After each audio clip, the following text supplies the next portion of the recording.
दोस्तों, हमारी तारीख में कुछ तो गड़बड़ है, क्योंकि अहराम मिस्र से मुतल्लिक मैंने अब तक जितने भी आर्टिकल्स पढ़े हैं, किसी एक ने भी मुझे अभी तक मुतमईन नहीं किया।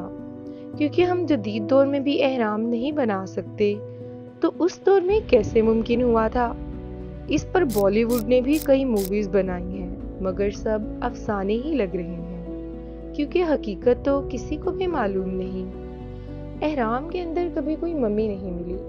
अब तक की रिसर्च के मुताबिक तमाम मम्मियाँ मिस्र ही में मिली हैं। हैरानी की बात दरअसल ये है कि वो लोग किस तरह ग्रेनाइट के 20 टन ब्लॉक्स को इंतहाई दुरुस्तगी के साथ काटते थे और उन्हें लकड़ी के रैम्स के साथ बादशाह के हुजरे में एक दूसरे के ऊपर रखते जाते थे।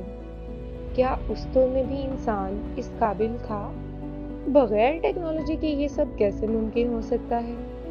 चलें मान लें कि लकड़ी के रैम्स इस्तेमाल किए गए थे।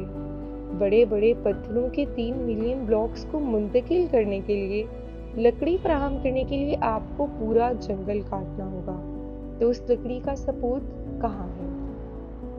मिस्र में हमें जितनी भी चीज़ें मिली हैं, उनमें किसी एक ने भी नहीं लिखा कि कदीम मिस्रियों ने अहराम मिस्र तामीर किए हैं। तो फिर ये किसने तामीर किए? अब सवाल ये पैदा होता है कि ये अहराम किसने तामीर किए? 3 मिलियन पत्थर उठाने के लिए तकरीबन कितने गुलाम दरकार होंगे?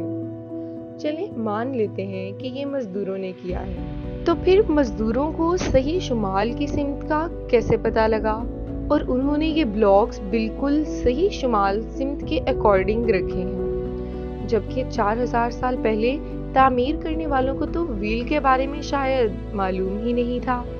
तो व्हील के बगैर ये सब कैसे मुमकिन हुआ? जिस दुरुस्तगी पर पत्थर रखे हुए हैं वो बेमिसाल है, और तमाम जदीद टेक्नोलॉजी के साथ अब तक के साइंसदानों ने कोई कारनामा सरअंजाम क्यों नहीं दिया?